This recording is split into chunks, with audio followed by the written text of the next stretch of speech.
रायगढ़ के पत्रकार धम्मशील सावंत को शिरडी में 2026 के नानक साई पुरस्कार से सम्मानित किया गया। यह पुरस्कार साई बाबा शिरडी संस्थान के सीईओ गोरक्ष गाड़िलकर, सामाजिक कार्यकर्ता तृप्ति देसाई और पंढरीनाथ बोकारे द्वारा प्रदान किया गया।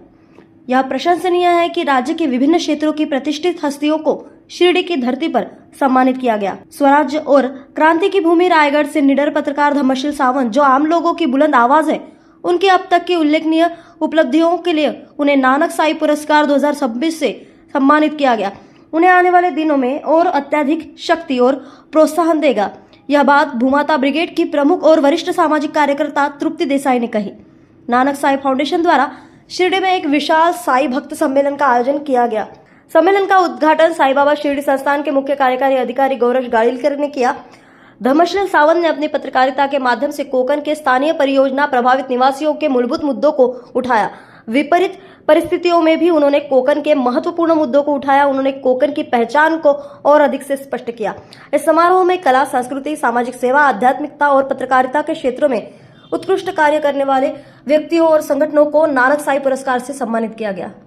शिर्डीमध्ये जे आहे तो रामनवमीचा मोठा उत्साह असतो आणि रामनवमीच्या निमित्तानं शेकडो पालख्या ज्या आहेत त्या राज्यभरातून साई भक्त पदयात्रेच्या माध्यमातून ज्या आहेत ते इथं पोचत असतात। आज उमरी म्हणजे नांदेड जिल्ह्यातलं जे उमरी आहे तिथून जी पदयात्रा शिर्डीत पोचली, त्यांनी विशाल साई भक्त संमेलन जे आहे ते नानक साई फाउंडेशनच्या माध्यमातून इथं आयोजित केलेलं होतं आणि त्याच्यामध्ये आपण बघतो की 450 किलोमीटरचा जो प्रवास आहे तो पदयात्रेच्या माध्यमातून त्यांनी पूर्ण केलेला आहे। साई बाबांकडे जी आहे ती मराठवाड्यात ज्या पद्धतीच्या अडचणी येतात किंवा महाराष्ट्रावरच्या ज्या काही अडचणी आहेत त्याच्यामध्ये जे आहे ते कुठंतरी हे सगळं महाराष्ट्रावरचं संकट हटू दे किंवा अनेक त्यांच्या ज्या काही साईच्या चरणी ज्या आहेत त्या त्यांच्या इच्छा आहेत त्यासाठी हे सगळे जे भक्त आहेत त्या एवढ्या भर उन्हामध्ये ते इथे येत असतात आणि या साई संमेलनाच्या माध्यमातून इथं साईबाबांची आरती झाली, भक्तिमय वातावरण आहेच आणि महाराष्ट्रामध्ये उल्लेखनीय कार्य ज्यांनी वेगवेगळ्या क्षेत्रामध्ये केलेलं आहे त्यांना पुरस्कार देण्यात आला।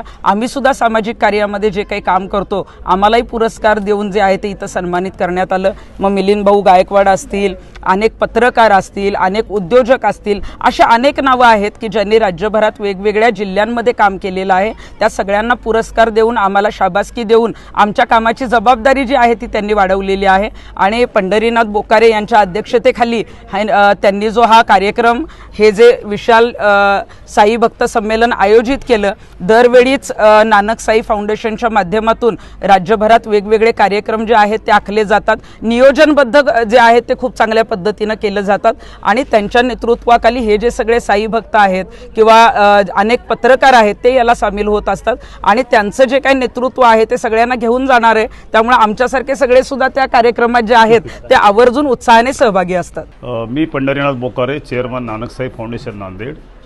शिर्डीचं दर्शन सहजरित्या व्हावं, शिर्डीमध्ये जे काही कार्यक्रम चालतात ते सामान्य जनतेपर्यंत, भक्तांपर्यंत जावेत या उद्देशानं आम्ही पहिल्यांदाच नानक साई फाउंडेशनच्या वतीनं शिर्डी येथे भक्त संमेलन ठेवलं आणि या भक्त संमेलनाला जोडूनच आम्ही नानक साई फाउंडेशनच्या वतीनं जो नानक साई अवॉर्ड सोहळा ठेवतो तोही आज बाबांच्या शिर्डीमध्ये घेतलेला आहे।